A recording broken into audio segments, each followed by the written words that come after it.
Hello, today we will talk about to whom China is threatening to poke their eyes as Chinese Foreign Ministry spokesperson Zhao Lijian said, no matter if they have 5 eyes or 10 eyes, if they dare to harm China's sovereignty, security and development interests, they should beware of their eyes being poked and blinded.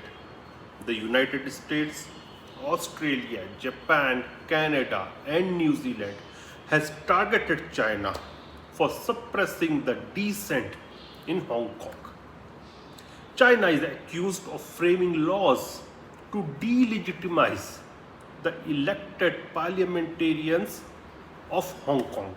Some days back, China passed a resolution empowering the Hong Kong authorities of scrubbing those parliamentarians whom they view as a threat to the national security of China. After this, 4 pro-democracy parliamentarians of Hong Kong were scrubbed. In response, all the pro-democracy parliamentarians of Hong Kong resigned. After the 1997 handover of Hong Kong to China from the United Kingdom, this is the first time when the parliament or the legislative council of the Hong Kong Special Administration Region is having no voice of dissent. The rational world is looking this as an act of constraint of Hong Kong's freedom. Foreign ministers of the 5 eyes have appealed to China for reinstallment of these 4 parliamentarians. China had committed during the handover of Hong Kong that it will protect the autonomy and freedom of Hong Kong. China is also blamed by 5 eyes of restricting the Hong Kongers from executing their right to elect their own representatives. The 5 eyes are not just democratic allies, but they also share intelligence among each other.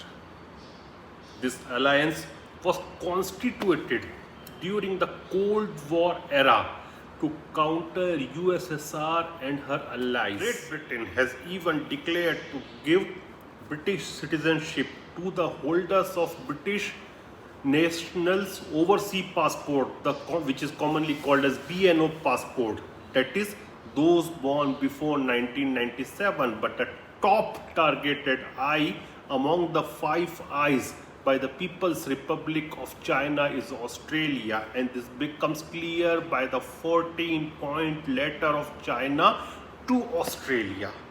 China also expressed its unhappiness against the Australian media for its unfriendly, so-called unfriendly and antagonistic attitude.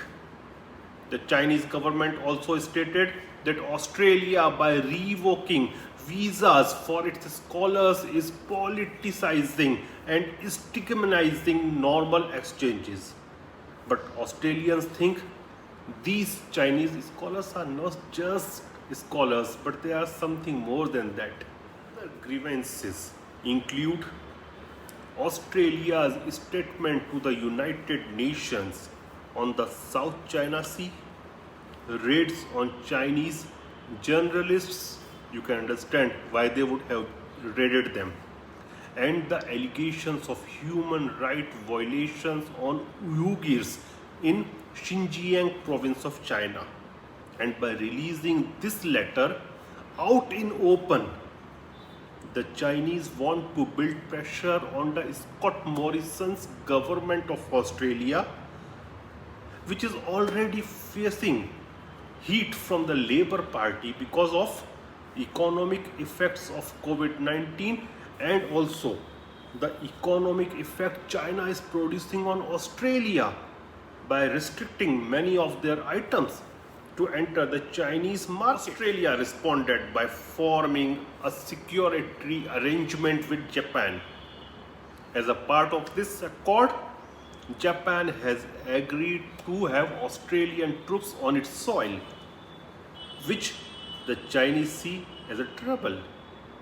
Courageously, Australia has said that it will not give in to any of the 14 demands listed by China.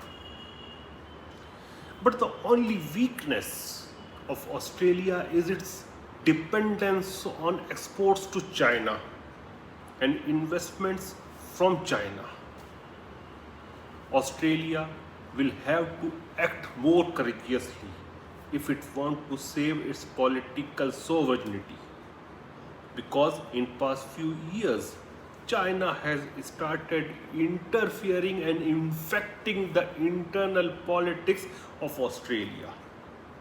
One must not forget the controversy between the Australian state of Victoria and the federal government of Australia on Chinese Belt and Road Initiative project. We will discuss that topic in details some other time. But one thing is sure, the Five Eyes and the democratic world is responding to China. Thank you.